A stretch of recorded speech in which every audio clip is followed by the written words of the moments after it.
preguntas y respuestas, un espacio donde durante un breve periodo de tiempo estaremos respondiendo a todas las preguntas que tienen los seguidores del canal. Así que comencemos con la primera pregunta. Aquí dice, ¿qué opinas de lo que llaman guerra espiritual, donde se lucha con demonios mediante la oración? Bueno, hermano, mira, la guerra espiritual en la Biblia,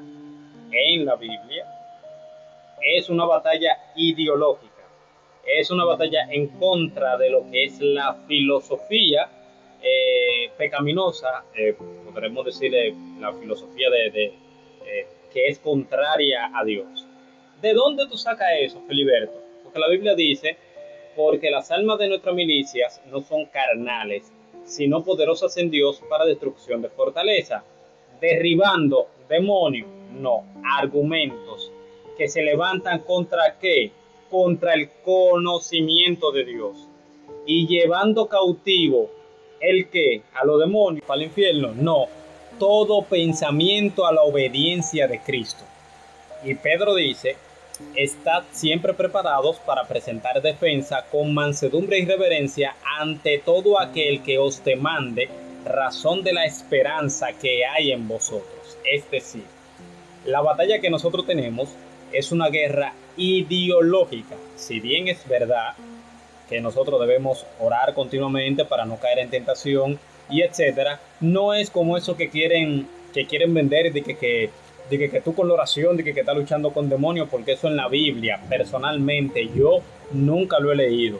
Lo único que tienen, por ejemplo, como base, más o menos forzando el asunto, es en Daniel, que aparece que el ángel le dijo, mira, desde que tú oraste yo escuché, pero se me había impedido, porque había una guerra entre él y un demonio específicamente.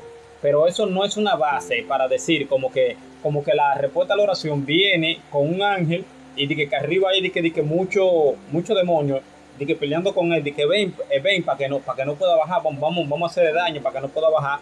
Y entonces después tú tienes que orar mucho. Y será que esas oraciones le mandan energía, entonces él tiene energía y luego baja. Yo no veo eso en la Biblia, honestamente. No me estoy burlando, simplemente que no lo veo. Veo más que es una guerra ideológica, siempre. Búsquelo a lo largo de toda la Biblia. Es ideológica la batalla. ¿Qué significa que Dios nos hizo a imagen y semejanza?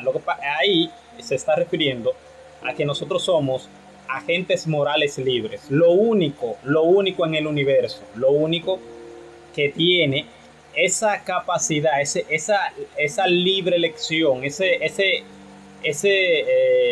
autopercepción de que existe, eso es el ser humano. ¿Por qué? Porque así como Dios gobierna todo, al ser humano Dios le otorgó el reinado en la tierra. Fíjate que no hay una criatura que sea más grande que nosotros, que sea más inteligente que nosotros, que esté por encima de nosotros. No hay, no existe ni habrá. ¿Por qué? Porque nosotros tenemos una conciencia, una autopercepción de que existimos. Yo tengo 2 perros, bueno, tengo uno ya, pero ese perro no sabe que existe. Ese perro simplemente vive, come, duerme y ya. Ese perro no autorreflexiona. Ese animal no tiene ese razonamiento que nosotros tenemos. No tiene esa libre elección. Por ejemplo, tú hoy puedes darme carne y si yo no quiero. Te digo no quiero. Quiero otra cosa. Sin embargo, los perros no hacen eso. Los perros tú le tiras un hueso, le tiras otro, y ellos comen hasta que se sacian, que no pueden ya más, y lo que hacen es que guardan esos huesos para comérselo ahorita. Nosotros no, nosotros tenemos la capacidad de decir, hey, ya no quiero más, punto, me voy.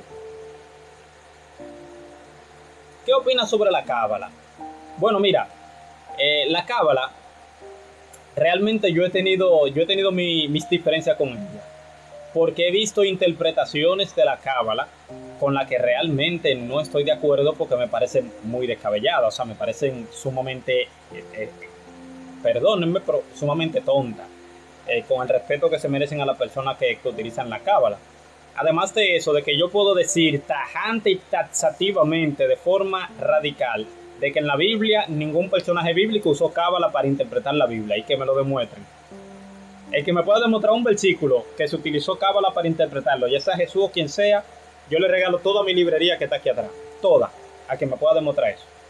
Yo veo que en la Biblia se sigue un uso consistente de la hermenéutica gramático histórico literal. Quiere decir, lo que el autor escribió en el tiempo que lo escribió, para la audiencia que lo escribió, literalmente como lo escribió.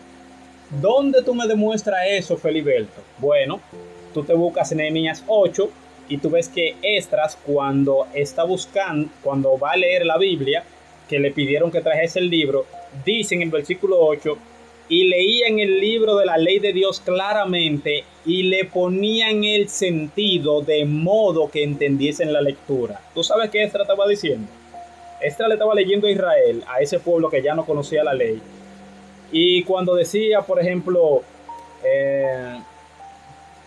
no sé, cuando decía cualquier cosa, ellos se lo interpretaban directamente tal y con el sentido original en el que se escribió.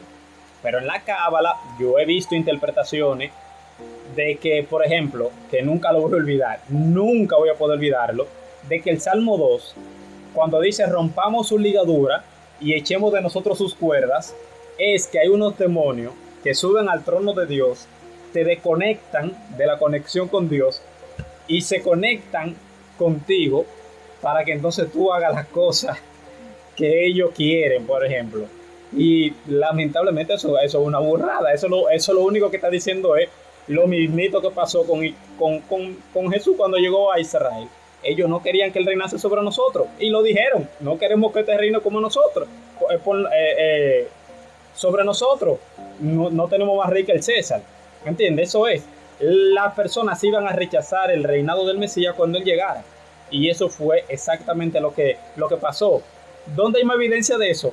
Tú lo buscas y tú ves que ese salmo es citado en referencia al ministerio terrenal de Jesús y de que las personas se levantaron en contra de él. Lo dicen los apóstoles en el libro de los Hechos. Varias veces se usa en el libro de los Hechos. Entonces mi pregunta es, ¿le creo a los intérpretes bíblicos que estaban ahí o le creo a esta gente de hoy en día que se inventaron eso? No puedo, ¿entiendes? Así que lo siento, el que use cábala, perfecto. No vamos ahora a pelear por la cábala, pero se me hace difícil.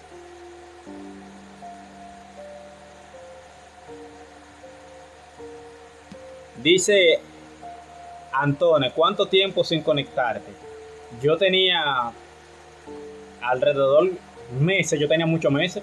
E incluso yo estaba desde diciembre que no me conectaba y me conecté hace varios meses atrás. Hice un video y me desconecté porque tenía algunas complicaciones aquí en la casa. O sea, siempre que iba a grabar, mi esposa no le gustaba, un problema, cosas de mujeres que le dan, las mujeres son así, que cambian. Ella al principio me apoyaba, todo bien, normal. Yo por aquí no genero dinero ni pido dinero a nadie. Creo que aquí hay gente personas que tienen tiempo viendo esto y yo nunca he pedido dinero por aquí. O sea que siempre lo he hecho gratis, normal, simple. Y ella como que luego empezó como a molestarse y siempre buscaba un pretexto, o cuando me iba a sentar buscaba una forma de molestarme, y yo soy muy coherente. Yo si estoy molesto, hago un pico o algo, yo no grabo. No me interesa, porque manifiesto un pecado. Y yo lo que hago es que no grabo. Digo, bueno, grabo mañana, pido perdón hoy en oración, etcétera, y grabo mañana. ¿Me entiendes? Y esa era la complicación que tenía.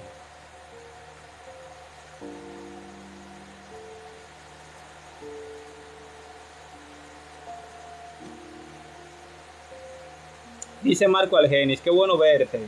Tus aplicaciones son muy interesantes. Gracias, hermano. Muchas gracias.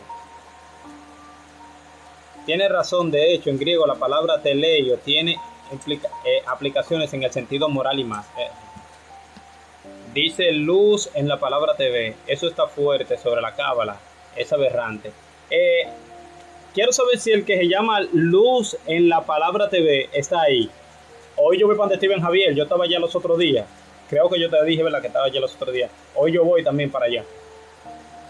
Henry Aybar dice, hermano, ¿cuál es el autor de Mapeando en Genomas Hermano, ¿cuál es el autor de Mapeando en Genomas Humano Gracia?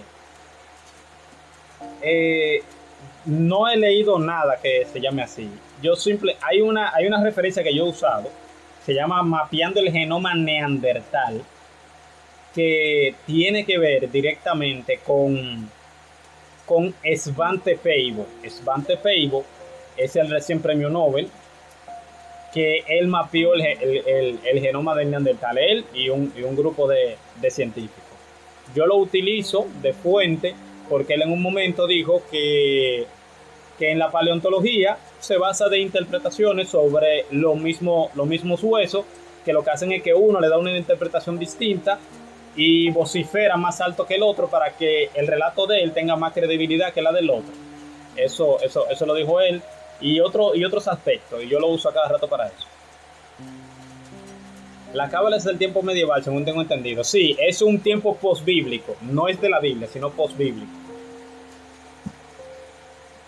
Dice Jans, bro, ¿cómo puedo ayudar a un ateo para que crea en Dios? Sencillo, ora y trata de ser su amigo, si son cercanos. Habla con él, no de la Biblia directamente, sino llévate bien con él y ve orando. Demuéstrale con tu testimonio de que tú eres una persona diferente. Porque yo te puedo decir algo, no existe ningún argumento racional que pueda hacer a una persona cambiar de creencia de ateo a creyente, ni de creyente a ateo. Eso es una decisión personal con el tiempo, y es muy subjetiva. Porque, por ejemplo, de la forma en la que yo llegué fueron dos. Una familia me dio testimonio y de una vida diferente. Y otra fue algunos estudios científicos que yo fui viendo y documentales, y yo fui viendo cómo se deterioraba mucho la cosmovisión atea. Y yo dije, bueno, déjame darme una oportunidad por aquí, déjame estudiar por aquí.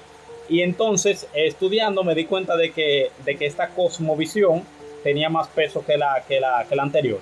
De ahí nacieron todos esos libros que tú ves ahí atrás, estudiando y buscando. Pero no hay, o sea, de que si tú lo pones a hablar conmigo y aún yo le diga todo lo que yo sé, él no va a querer, porque es una decisión personal. O sea, eso es que él quiera rechazar el ego y decir, ciertamente estoy equivocado, déjame irme para este lado. Claudio Santana, shalom hermano, shalom, ¿qué tal? Dice Rob, soy ateo, bienvenido porque yo lo era. Yo lo era. Aquí no hay problema. Y también, Rob, para que entiendas, tú puedes hacer la pregunta que tú quieras. Lo único que tratemos de llevar la cosa decente. Pero tú puedes preguntar lo que tú quieras, lo que quieras. Y yo siempre estoy aquí para eso. Solamente tratando las cosas con decencia. El otro día hice un live y lo tuve que quitar porque había una señora que se fue en una ahí, y ya estaba cayendo casi en un insulto, y dije, espérate. Y tumbé el live y dije, ya, hablamos mañana. Pregunten, que estoy aquí.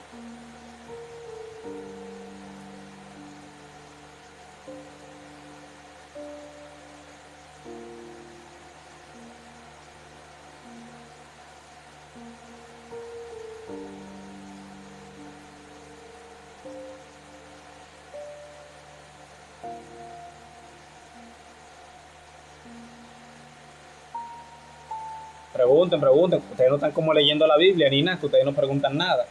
Tan flojo. ¿Qué libro recomiendas de apologética? Siempre voy a recomendar lo mismo. Por ejemplo, Introducción a la Apologética de Antonio Cruz, porque es un libro que, aparte de que tiene teología, tiene ciencia. Buenísimo. Para mí con este es suficiente. Luego de ahí ya tú vas avanzando a otro más pesado, pero este es corto, te fijas, es pequeñito, y el autor, yo he hablado con él mucho, y es un hombre de Dios y muy sabio, sabe muchísimo.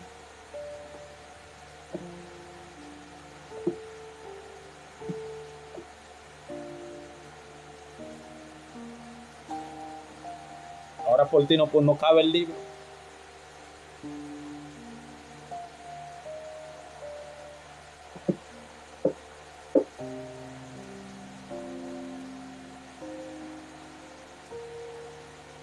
Vamos, preguntan, preguntan.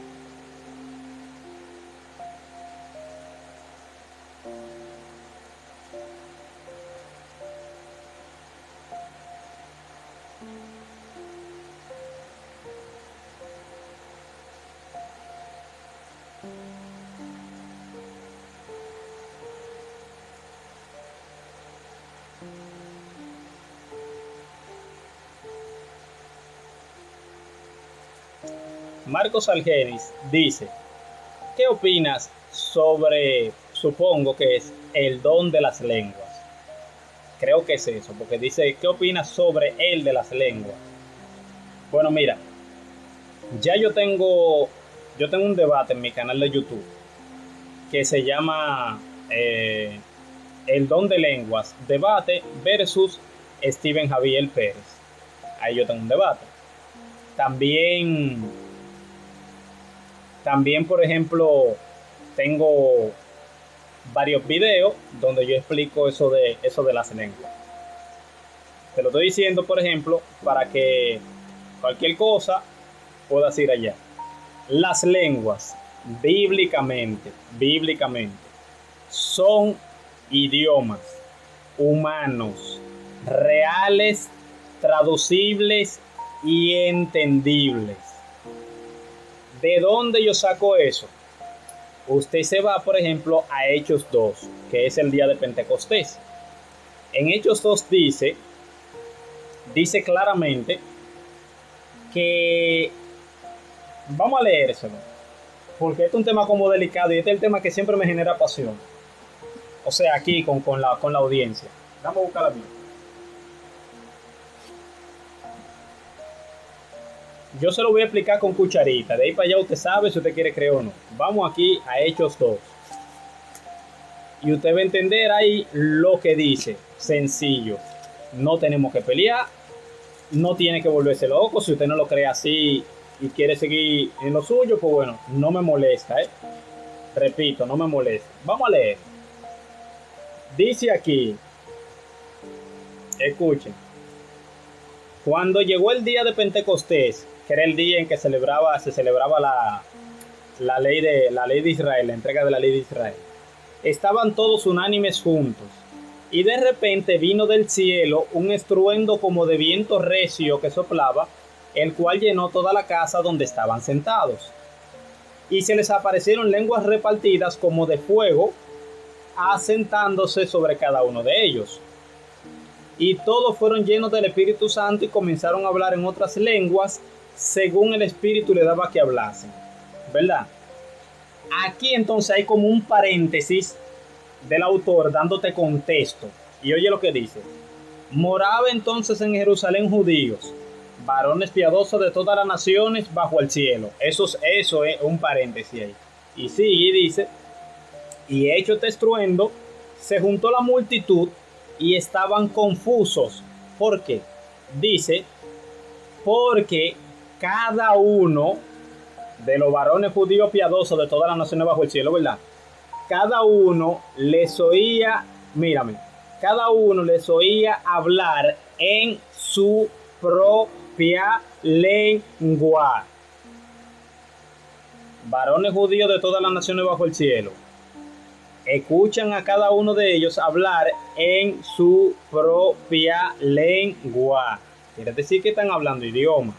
Pero vamos a seguir, que el texto se interpreta solo. Dice, y estaban atónitos y maravillados, diciendo, mirad, ¿no son galileos todos estos que hablan? ¿Cómo pues les oímos nosotros hablar cada uno en nuestras lenguas en las que hemos nacido?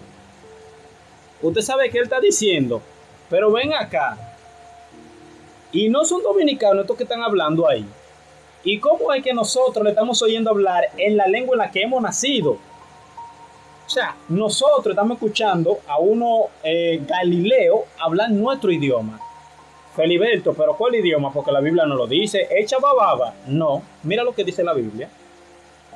Pardos, medos, elamitas, y los que habitamos en Mesopotamia, en Judea, en Capadocia, en el Ponto, en Asia, en Frigia y en Panfilia y en Egipto y en las regiones de África más allá de Cirene, romanos aquí residentes, tanto judíos como prosélitos, cretenses y árabes, les oímos hablar en nuestras lenguas las maravillas de Dios. ¿Se entendió? Les oímos hablar en nuestras lenguas las maravillas de Dios. ¿Cuál era el propósito de la lengua? Era una capacitación idiomática para que las personas pudiesen hablar en un idioma que no conocían para poder llevar el evangelio a todo el mundo, porque ellos no hablaban hebreo y griego, y cómo ellos le iban a predicar a otra persona que no hablara hebreo y griego. No había forma. ¿Se entendió? Entonces eso es el don de lengua según el pasaje, porque se llaman pentecostal, pero tú le citas el día de Pentecostés y parece que no lo cogen. Pero vamos a seguir aquí. No, Feliberto, lo que tú me estás diciendo está correcto, pero en 1 Corintios 14 parece que hay otra lengua diferente. Vamos a leerlo. Dice aquí, no. El típico. No, el día de Pentecostés estaban hablando ciertamente lenguas, idioma traducible humano. Pero hay una lengua angelical que es la que nosotros hablamos. Y eso yo te lo puedo demostrar. Demuéstrame. Dice 1 Corintios 13:1. Si yo hablase lenguas humanas y angélicas, si no tengo amor, vengo a ser como metal que resuena y címbalo que retiñe. Feliberto, ahí está hablando de que Pablo habla lengua humana y angélica, y yo digo que mi don de lengua es lengua angélica, entonces bíblico. No, mira lo que Pablo está diciendo. Escucha detenidamente, tranquilo. Mira lo que está diciendo, escucha. Si yo hablase, él está suponiendo lenguas humanas y angélicas. Él está haciendo una suposición de que si él hablase lengua humana y angélica y no tiene amor, viene a ser como metal que resuena y címbalo que retiñe. Quiere decir un ruido molesto. Vendría siendo, ¿por qué? Porque no tiene amor para usarlo. Él está diciendo que él habla lenguas angélicas. No, él está suponiendo. Si yo fuese a Estados Unidos, iría a Downtown Center. Yo no sé dónde queda eso. Es un ejemplo. Si yo fuese a Estados Unidos, iría al Bronx. ¿Yo fui al Bronx? No. ¿Yo voy al Bronx? No. Yo estoy suponiendo que si yo fuese, entonces yo iría al Bronx. Pero yo no he ido. Ni se sabe si voy. No hay nada que me garantice eso. Cuando viene a ver yo me muero y nunca llego. Entonces eso es lo que Pablo está diciendo. Si yo hablase, él no dice yo hablo lengua humana y angélica, no. Él dice, mira, si yo hablo lenguas humanas, si yo hablase lenguas humanas y angélicas y no tengo amor, el énfasis ahí es el amor con el que tú usas los dones. O sea, si yo, con el conocimiento que tengo, lo que maltrato a la gente cuando le enseño, yo no sirvo para nada. Eso es lo que él está diciendo. Entonces le está diciendo, si yo hablase lenguas humanas y angélicas y no tengo amor, vengo a ser como metal que resuena y címbalo que retiñe. Pero no existen lenguas angélicas. La Biblia no lo enseña. El ángel que habló con Jacob, habló, ¿qué idioma? Hebreo. Si ese era el idioma que ellos hablaban, a lo mejor era semita, porque todavía el idioma hebreo no estaba. Abraham, cuando habló con los 3 ángeles que le aparecieron, ¿en qué idioma le hablaron? En el idioma que le entendía. Los ángeles que fueron donde Lot, ellos estaban y Lot diciendo, ¿qué? No te entiendo. No, le hablaban directamente. El ángel que le dijo a José, no temas, que el niño que nacerá ha sido concebido del Espíritu Santo. José hablaba griego y hebreo. ¿Qué idioma usted cree que él le habló? Él le dijo y ellos como que, José, ¿pero qué? Necesito un intérprete, no entiendo, estoy confundido. No, él habló en su idioma para que se entienda. Dios cuando hablaba con la persona en el Antiguo Testamento hablaba conforme al idioma que ellos hablaban. Eso es matemática básica. No, Feliberto, hay algo que tú no has entendido. Y es que en 1 Corintios 14:2 hay un versículo que dice que hay lenguas extrañas, que hay lengua desconocida. Entonces, si hay lenguas extrañas y desconocidas, tú no puedes decir que yo no hablo eso. Y tú no puedes seguir hablando de idioma cuando hay otra lengua. Vamos a leerlo tranquilito. Ustedes ven como estamos, es con la Biblia, sin huir. No estamos huyendo, ¿verdad? Estamos buscando los pasajes que ellos usan. Dice aquí, seguid el amor, procurad los dones espirituales, pero sobre todo que profeticéis. Porque el que habla en lenguas, y ahora le explico, no habla a los hombres, perfecto, sino a Dios, pues nadie le entiende, aunque por el Espíritu habla misterio. Feliberto, ahí me está diciendo a mí que cuando yo hablo en lengua, a mí los hombres no me entienden, me entiende Dios, porque yo estoy hablando misterio. Quiere decir, estoy hablando chababababababababa, y por eso la gente no entiende el chabababababababa. Y como eso no es para hombres, ni para carnales, quiere decir que si tú no me entiendes, porque tú estás en la carne. No, eso no es lo que dice el texto. El contexto del pasaje hace ley ahí. Que por eso es bueno estudiar la Biblia. Miren, cuando la Biblia habla en 1 Corintios 14, lo primero es que hay que entender cuál es el contexto general de la carta. ¿Por qué Pablo escribe la carta? Porque Pablo a la iglesia que estaban viendo no le escribía. Pablo siempre escribía, y los apóstoles a la iglesia cuando había un problema, y ellos le mandaban consultas. Pablo, mira, hay problema con esto, ¿qué hacemos? 1 Corintios, la carta a los Corintios, tenía un problema. Muchos. El primero de ellos estaban divididos. Algunos eran de Pedro, otros de Apolo y otros de Pablo. Ese era el primero. Eso él lo trató en los primeros 4 capítulos. Había otro problema. En el capítulo 5, había un hombre viviendo con la mujer de su padre. Y Pablo dijo que iban a hacer con él. ¿Verdad? Había otro problema. Y es que como la ciudad de Corinto era pagana, ellos estaban tratando de unificar los cultos. Y por eso Pablo dijo, no hagáis yugo desigual con los incrédulos, porque qué comunión tiene la luz con la tiniebla y Jesús con Belial. Ojo, que eso no está hablando de matrimonio, está hablando de culto. Ustedes lo siguen leyendo y está hablando de culto, no de matrimonio. Dice que no puede tener yugo desigual. Bueno, eso está hablando de culto. Es correcto que uno no se case con una no creyente, pero no usen ese versículo porque eso no tiene nada que ver con eso. Me tienen cansado con el versículo. Está bien, sigamos. En el capítulo 7,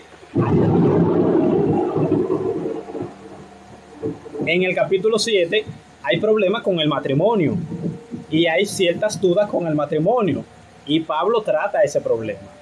Ya luego se me olvidó ya en el capítulo 8, 9, en el capítulo, por ejemplo, 11, Pablo está tratando con el asunto de la cena del Señor y las mujeres que profetizan con la cabeza descubierta, que es otro tema que podemos tratarlo bien, ¿verdad? Y Pablo está tratando ese problema.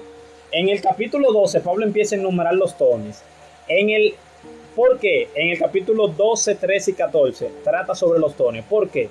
Porque la iglesia a Corinto estaba mal utilizando los dones para vanagloriarse, para ellos sobreexaltarse por encima de todos. Entonces, en el caso de las lenguas, ellos estaban utilizando, y eso búsquelo en el contexto, antes de que por favor me respondan ahí, por favor, léase el pasaje, búsquese un comentario, estudie el contexto histórico. Ellos estaban vanagloriando del don de lenguas. Y entonces ellos, a una audiencia que lo que habla griego, le estaban hablando en lenguas, estaban hablando en otro idioma. Por eso Pablo viene en el capítulo 11, en el capítulo 13, comienza a hablar del amor, porque los dones espirituales tienen que operar desde el amor para edificar a otros. Dice que es para edificación de la iglesia. Pero si tú, que estás en una audiencia que habla griego, ¿cómo tú te vas a poner a utilizar el don de lengua, hablar en otro idioma para que esa iglesia no te entienda? No tiene sentido, no lo estás usando con amor. Feliberto, pero eso no me explica para nada lo que tú me estás diciendo. Primera carta a los Corintios, capítulo 14, versículo 2. No me ha dicho nada. Perfecto. Ahora con eso en mente, a sabiendas de que ellos están mal utilizando el don, vamos a leer el pasaje, porque la gente lo toma de aval, pero no sabe que en esa iglesia lo que hay es problema y se está resolviendo problema y la gente cree que eso está bien. No, se está resolviendo problema. Vamos al pasito. Porque el que habla en lenguas, el que habla en un, como ya se demostró anteriormente, en un idioma, dice, no habla a los hombres, sino a Dios. Explico. Pues nadie le entiende, aunque por el Espíritu habla misterio. Bien, misterio en la Biblia es una verdad que no había sido revelada hasta el momento en el que Dios la revela. Por ejemplo, dime un misterio en la Biblia que no se había revelado hasta el momento que Dios lo revela. Primera carta a Timoteo, capítulo 3, versículo 16. Grande es el misterio de la piedad. ¿Cuál es el misterio de la piedad? Dios fue manifestado en carne, justificado en el Espíritu, visto de los ángeles, creído en el mundo, predicado a los gentiles, creído en el mundo y recibido arriba en gloria.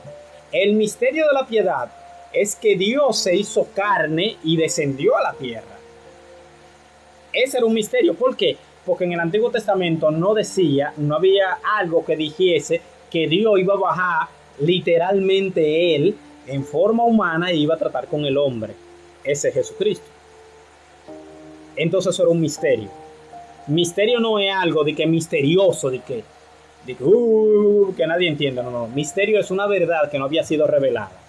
Entonces, cuando dice el que habla en lengua, para traducírselo, el que habla en un idioma diferente, ¿verdad? Al de la audiencia que lo escucha, dice, no habla a los hombres, sino a Dios. ¿Por qué a Dios? Evidentemente porque dice, pues nadie le entiende, aunque por el Espíritu habla misterio. ¿Quién es el que entiende todos los idiomas? Dios. Y si tú a una audiencia griega le estás hablando en otro idioma, te van a entender, aunque tú estés diciendo un misterio, una verdad que Dios te dio para que la revelase, no te van a entender. ¿Por qué? Porque le estás hablando en un idioma que la persona no entiende. Nadie te va a entender. Yo creo que eso está claro. Entonces, por eso que él te dice, pero el que profetiza habla a los hombres para edificación. O sea, si en lugar de tú usar ese don, que no es para ese momento, por ejemplo, tú profetizas, o sea, tú dices una verdad que Dios te está revelando al momento, recuerden que todavía ahí la Biblia no había sido escrita, se estaba escribiendo, y esa fue una de las primeras cartas, para que no se vuelvan locos ahora de que no, que yo voy para la iglesia a profetizar. No, tú vas a predicar la palabra, únicamente. Entonces dice, pero el que profetiza habla a los hombres, ¿para qué? Para edificación. Quiere decir que lo otro, que como se estaba haciendo, no edificaba. Eso es lo que está diciendo.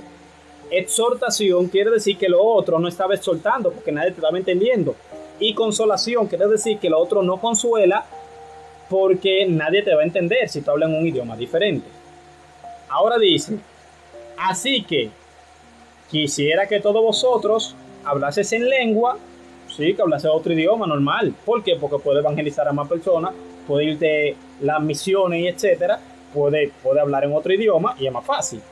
Pero más que profeticéis, porque mayor es el que profetiza, el que enseña, el que predica, hay que el que habla en lengua, a no ser que las interprete, para que la iglesia reciba edificación. Si se interpreta, ¿qué es? Un idioma. Pero eso está claro. Mira lo que dice el versículo 10. Tanta clase de idiomas hay seguramente en el mundo y ninguno carece de significado.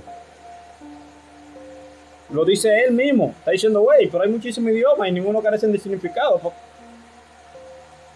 Y mira lo que dice. Pero si yo ignoro el valor de las palabras, seré como extranjero para el que habla, y el que habla será como extranjero para mí. ¿Por qué extranjero?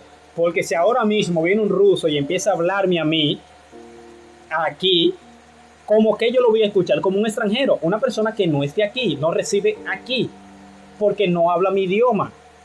Entonces, si una persona viene y me habla en un idioma diferente, se oye como un extranjero.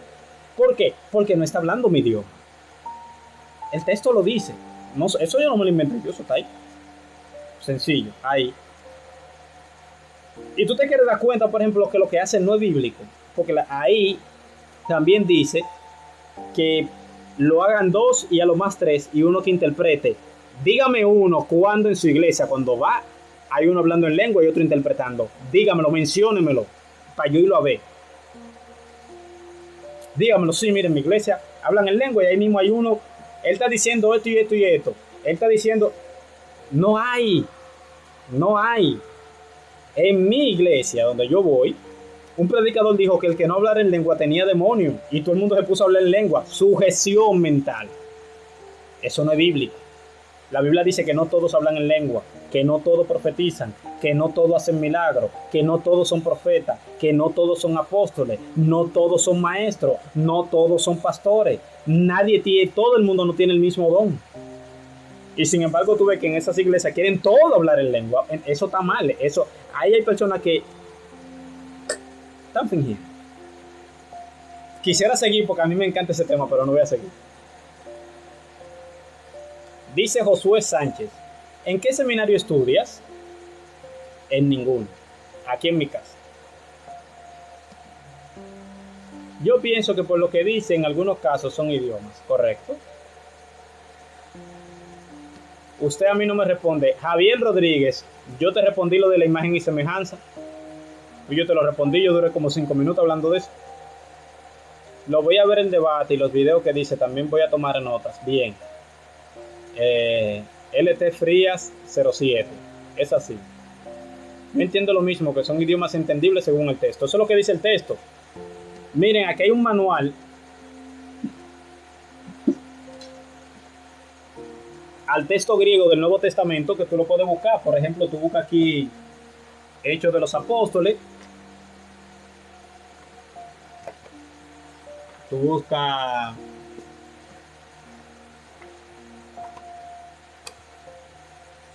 vamos a buscar el capítulo 2 para que ustedes vean el uso de la palabra lengua, para que ustedes vean lo que dice. En griego, usted lo va a escuchar en griego, como se escribió en la Biblia. A veces así puedo convencer a alguien. Dice aquí.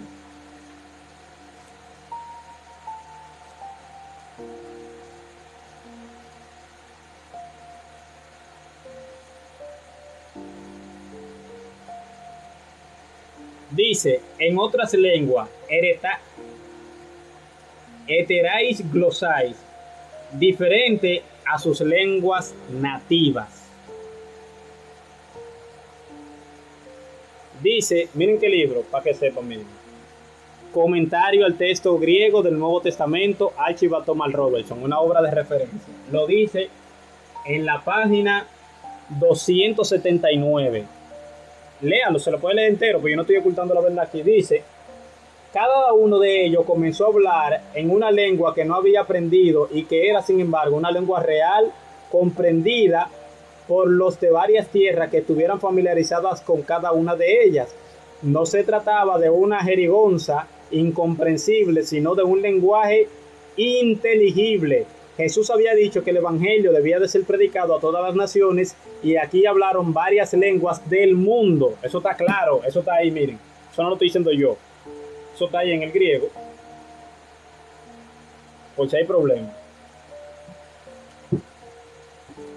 Ya usted, por ejemplo, no lo entiende así, yo no tengo más nada que ofrecer.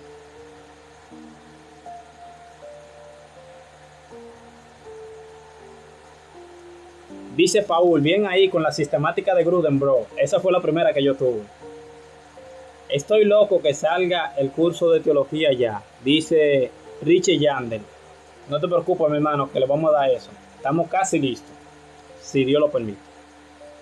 Estoy de acuerdo con lo que dices, eso es lo que entiendo, queda claro.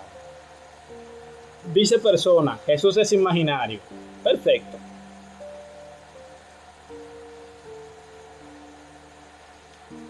Marcos Argeni está en lo correcto con eso que dijo.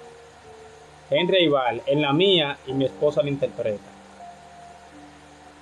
Henry Aival, me gustaría ver eso. De verdad, de corazón, sin problema, ¿sabes? Sin hate. Me gustaría ver eso. O sea, que ella sepa. Yo también voy a ver si que grabo aquí en mi iglesia y se lo llevo a tu esposa para que ella escuche y ella me diga lo que están diciendo. Sería interesante.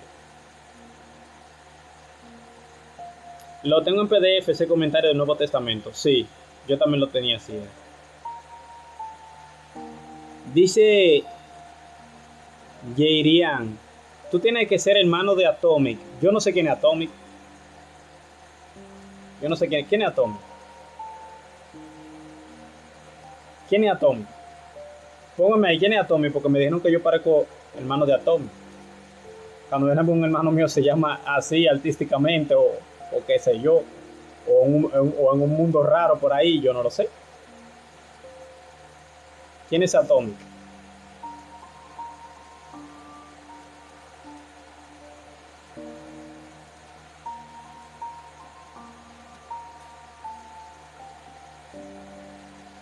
Vamos a darle a esto, dejen sus últimas preguntas, pues estoy casi yéndome, porque tengo que ir a buscar a mi hija.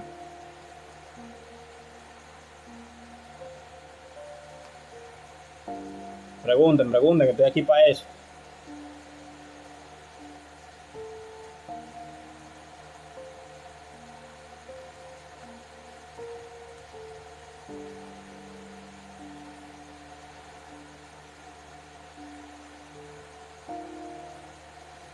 Pregunten.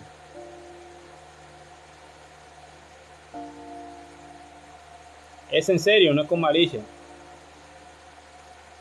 No hay problema, porque es que yo no soy ateo. Y si eso pasa allá, pues bueno, yo lo que quiero verlo.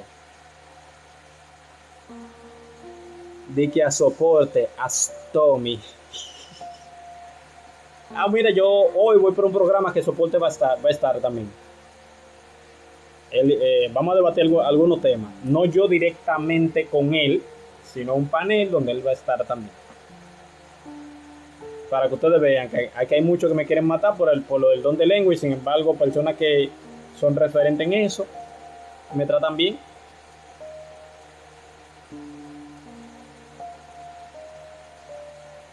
Vamos, pregunten.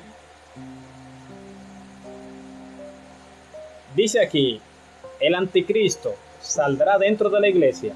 No. Imposible. El anticristo va a ser muy probablemente de Europa. Muy probablemente. Casi con toda probabilidad. Eso a raíz, por ejemplo, de Daniel, capítulo 9, versículo 27. Espera, déjame aquí. Ok. Vamos a responderte eso tranquilo porque se me iba a pasar.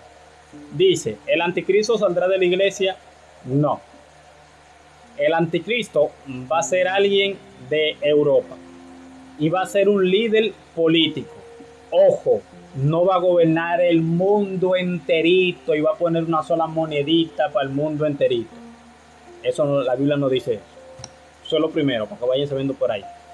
Porque el anticristo va a tener guerra con otras personas, dice la Biblia, que no son, por ejemplo, no va a tener guerra con Israel, pero va a tener guerra también con otras potencias, con otros reinos, lo dice la Biblia. Entonces, a raíz de Daniel 9:27, uno se da cuenta de que muchos creemos que el Imperio Romano va a volver otra vez a resurgir a ese nivel cuando el anticristo venga. En la primera, dame leerlo aquí. Bueno, aquí está más cerca.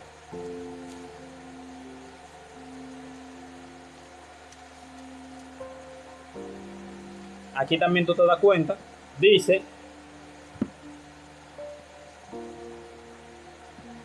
pero con respecto a la venida de nuestro Señor Jesucristo y a nuestra reunión con Él, os rogamos, hermanos, que no os dejéis mover fácilmente de vuestro modo de pensar, ni os conturbéis, ni por espíritu, ni por palabra, ni por carta, como si fuera nuestra, en el sentido de que el día del Señor está cerca, que nadie os engañe en ninguna manera, porque no vendrá sin que antes venga la apostasía y se manifieste el hombre de pecado, el hijo de perdición, el cual se opone y se levanta contra todo lo que se llama Dios o es objeto de culto. Quiere decir que va a ser un ateo. Dice, tanto que se siente en el templo de Dios como Dios, haciéndose pasar por Dios. Quiere decir, o sea, si lo juntamos eso con Daniel 9, para irse lo explicando el pasito, con Daniel 9, que dice aquí, está un poquito rayadita mi Biblia, pero está bonita todavía. Dice aquí,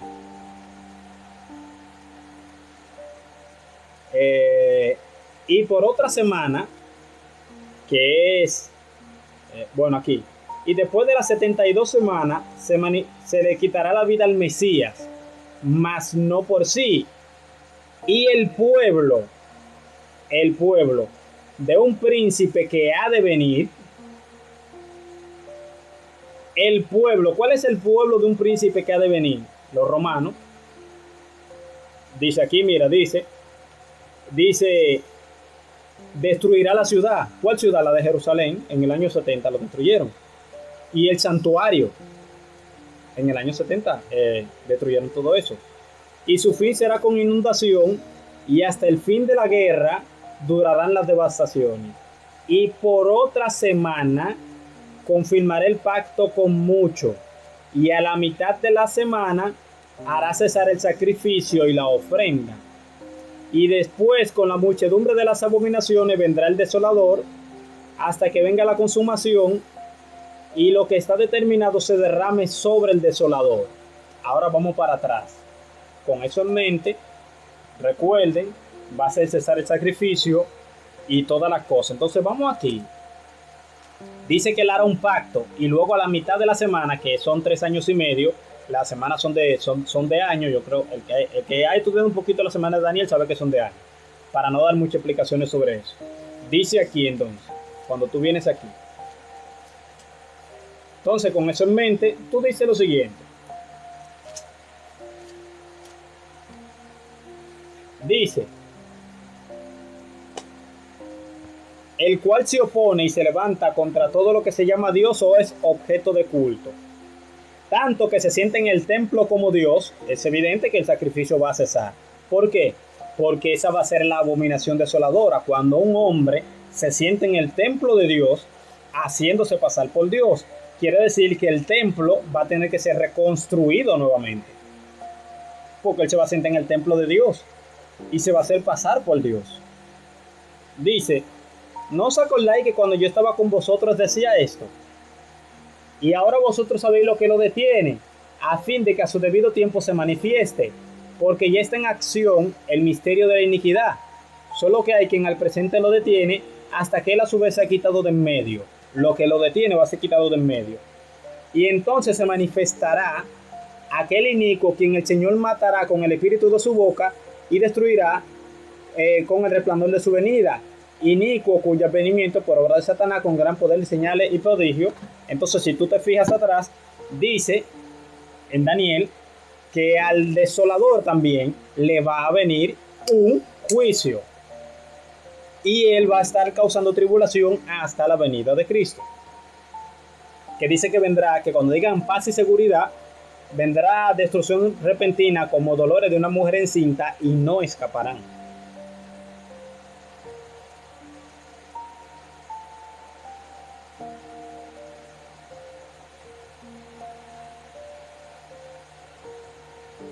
Dice Ismorel Santiago, no le hagas caso, voy a ti bien. Lo van a grabar el panel. Sí. Yo voy a ir subiendo parte también aquí. La persona oraba y la interpretaba. Okay. El programa con soporte lo van a grabar, dice Raiden. Sí, claro que sí. Va a salir de Israel. No va a salir de Israel. Ya yo te demostré ahí que el pueblo de un príncipe que ha de venir, o sea, el príncipe que ha de venir tiene que ser romano, porque los romanos fueron los que mataron al Mesías. Y ellos van a hacer el pacto con Israel. En realidad, ya yo te expliqué eso de quién es el autor de Mapeando el Genoma Neandertal. Es Svante Pääbo. Tengo media vida en la iglesia pentecostal y hoy he entendido cosas que creí que sabía. Juan Luis García dice eso. Hermano, muchísimas gracias, de todo corazón. Y es que yo pienso que la iglesia no pasa la gran tribulación. Yo también lo creo así, por la razón de que la palabra iglesia, eclesía, aparece 19 veces en los primeros 3 capítulos de Apocalipsis, y luego que a Juan se le llama y es tomado para el cielo y él empieza a mirar todas las visiones, no aparece nuevamente la iglesia hasta el capítulo 19, cuando baja en las bodas del Cordero. Entonces ahí te das cuenta si la iglesia, por ejemplo, es el agente que Dios utiliza para llevar el evangelio al mundo, cómo es que la iglesia está ausente en todo el periodo de tribulación y lo que te manda son 2 testigos, que son los que van a morir en la plaza, te manda 144,000 judíos y te dice de cada tribu a la que pertenece. Entonces tú te das cuenta de que ciertamente hay un problema. No puede... Espérate que bote la idea. Dios no puede tener la iglesia evangelizando ahora y en el momento más importante de la historia, que es llevar el evangelio en ese periodo de tribulación. No, la iglesia está inactiva en el mundo, estando en el mundo inactiva, pasando tribulación. Y entonces son los 144,000 y los 2 testigos y luego el evangelio y luego el ángel en Apocalipsis 14, lo que predican no tiene sentido. Tiene solamente sentido si la iglesia se fue, ya no hay, ya por ejemplo la iglesia no está, y entonces comienza la persecución, donde el remanente cogido por gracia de Israel se revela, donde muchos gentiles también empiezan a creer, por ejemplo, y ellos son invitados a la cena de la boda del Cordero. Recordemos, la boda del Cordero en Apocalipsis 19 está el novio, que es Cristo, la novia, que es la iglesia, y luego dice, bienaventurados los que son invitados a la cena de la boda. La cena de la boda, los invitados a la cena de la boda no es la iglesia, porque la iglesia es la novia, no es invitada, e invita. Eso está claro, Apocalipsis 19. Quiere decir que si está la novia, el novio, hay otro elemento en el medio que se llaman los invitados. ¿Quiénes son invitados a la cena de la boda? Los que se quedaron en el periodo de tribulación. Yo creo que eso es matemática, yo creo que eso es lógica básica. El que se confunde con eso porque no quiere creer. Vamos a leerlo, porque es que después ahorita dicen que yo estoy inventando y me... Tú sabes, como que me molesta un poco. Vamos a leerlo. Yo tengo que cambiar eso, que es un poquito fuerte. Dice aquí.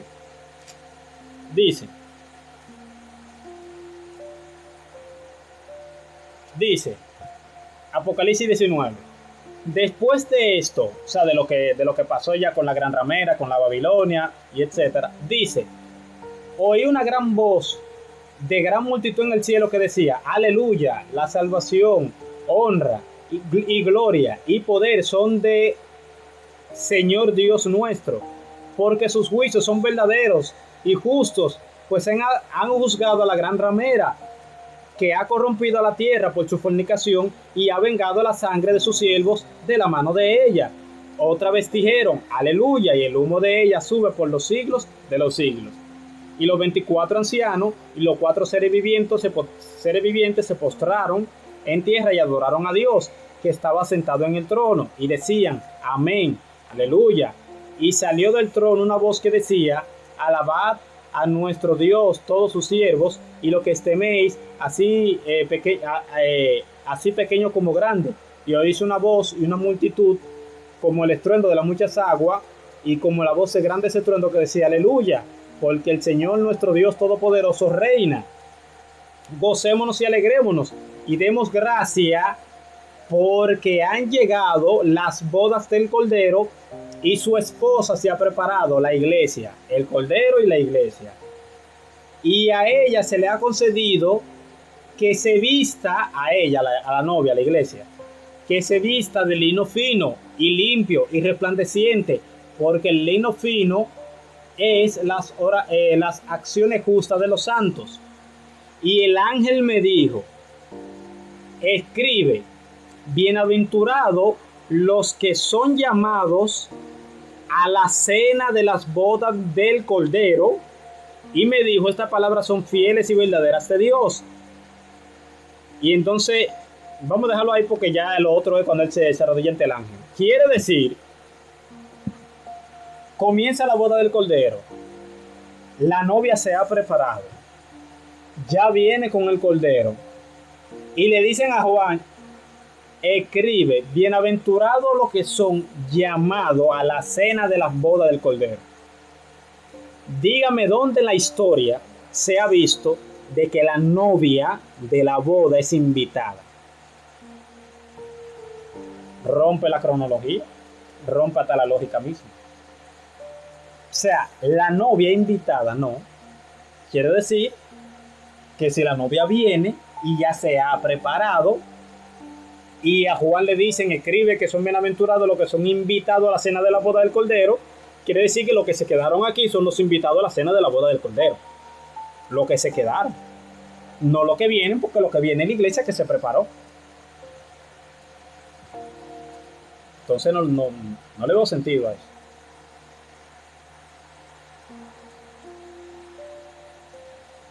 El trono de Satanás está en Israel. No. Cuando tú te lees Apocalipsis 3, tú te das cuenta, tengo que buscarlo específicamente, voy a buscarlo aquí por la palabra aquí.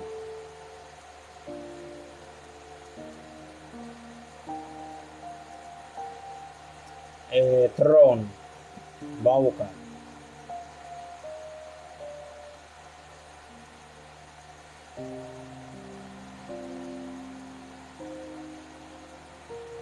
Vamos a buscarlo aquí abajo. Dice,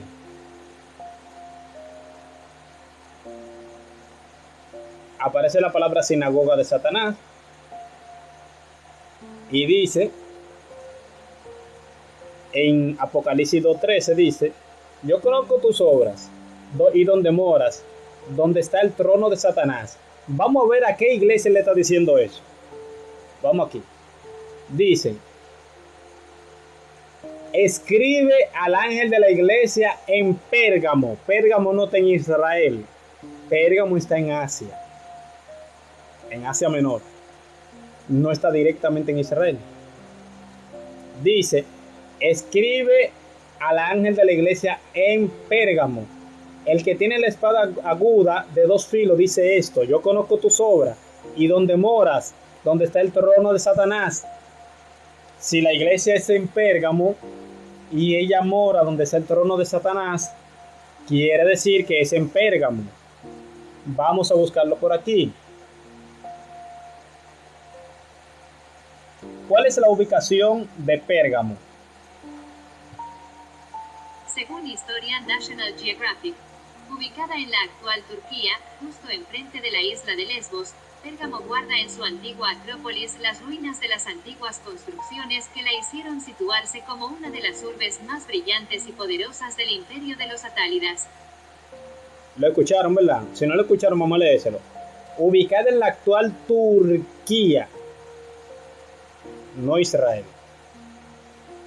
Creo que ya no hay ni que discutirlo eso. Puse incluso a Google a decirlo para eso mismo, para evitarme choque.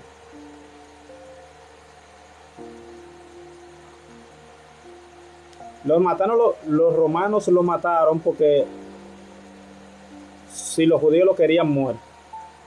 Sí. Pero dice el pueblo de un príncipe que ha de venir. Si Adán y Eva no hubieran pecado, ¿de qué manera Dios iba a poner fin a Satanás? Fantástica pregunta. Increíble. Nunca me la habían hecho. Fantástica. Pero a ver qué te puedo responder a eso, porque realmente nunca me habían hecho esa pregunta. Si Adán y Eva no hubieran pecado, ¿de qué maneras Dios iba a poner fin a Satanás? Lo único que te puedo decir, como no hay ninguna evidencia bíblica, ni la Biblia trata ese tema, es de que Dios en un momento determinado le iba a poner fin. Vamos a suponer, si él hubiese tentado a Adán y Adán y Eva no pecan, ya fracasó Satanás, Dios le hubiese puesto fin inmediato. ¿Por qué no le pone fin ahora? Porque hay un tiempo para que las personas se salven y luego de ahí se acabó. Que es cuando la Biblia dice que cuando haya entrado la plenitud de los gentiles, luego todo Israel será salvo. No el pueblo enterito de Israel, sino evidentemente una gran masa de israelitas, porque hay otros que se van a vender en anticristo. Entonces dice que vendrá de Sión el libertador. Quiere decir que en ese momento va a venir Cristo y no va a haber oportunidad para nadie. Entonces creo que lo hubiese hecho antes. La razón por la que no lo ha hecho ahora es porque como pecaron, está esperando que más y más personas se conviertan y luego cuando llegue el fin, o sea, llegue el momento, ya.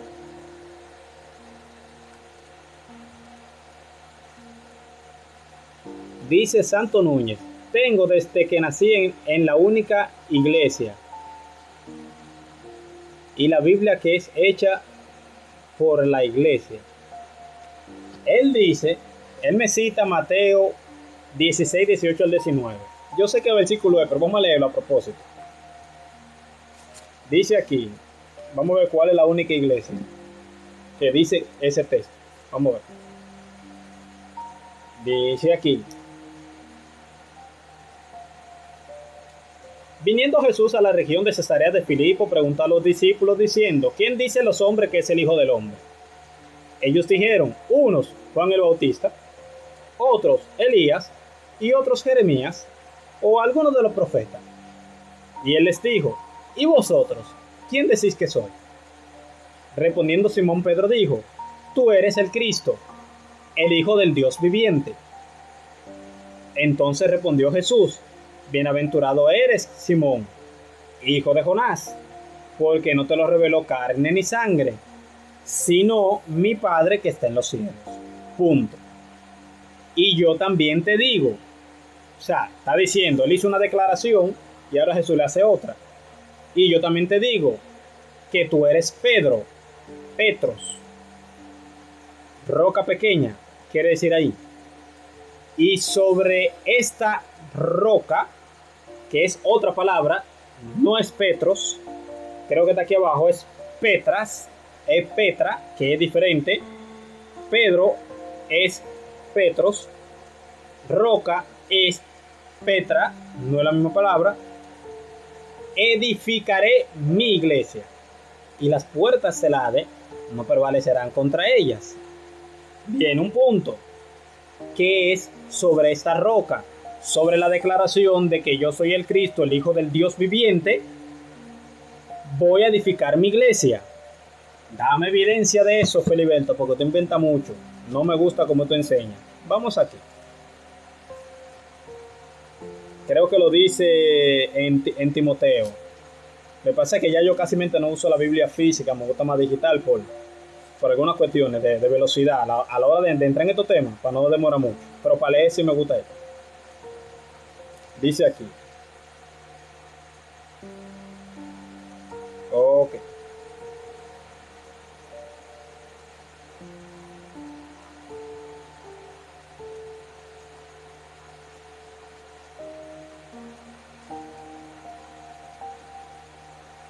Mira aquí.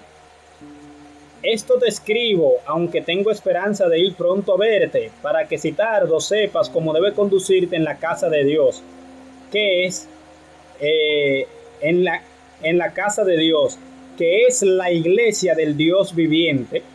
¿Por qué del Dios viviente? Porque está cimentada sobre la base de Cristo, el Hijo del Dios viviente. Sobre esa declaración se edificó y dice, del Dios viviente, que es columna y baluarte de la verdad. Aquí viene otro punto que es el que tú citas.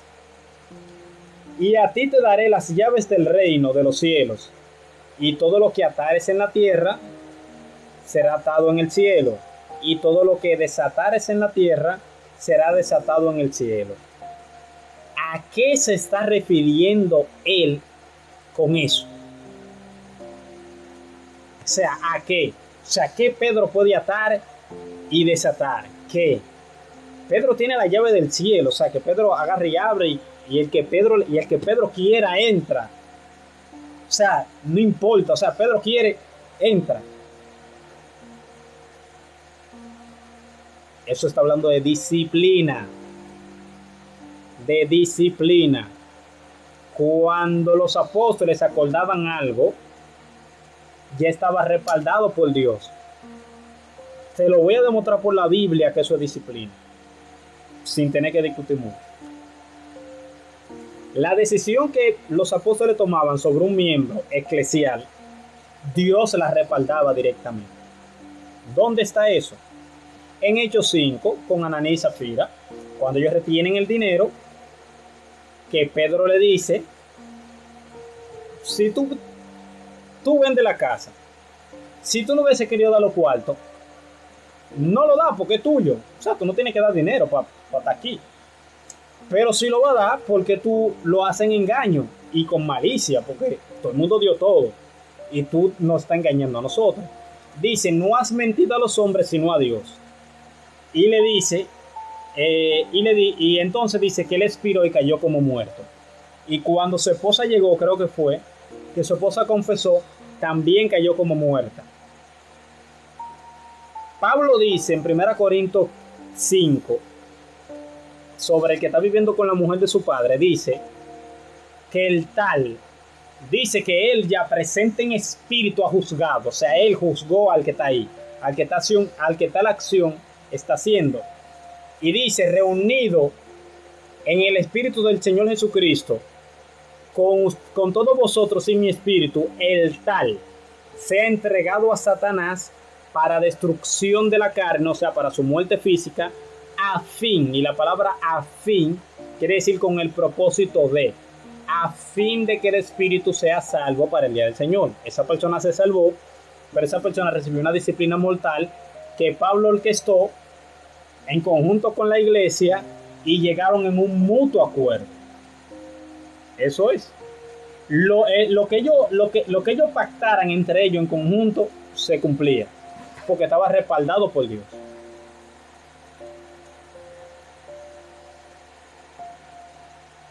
Dice Ismorel Santiago, eres bueno, pero te falta más estudio. Eres muy joven. Gracias, estoy estudiando todavía.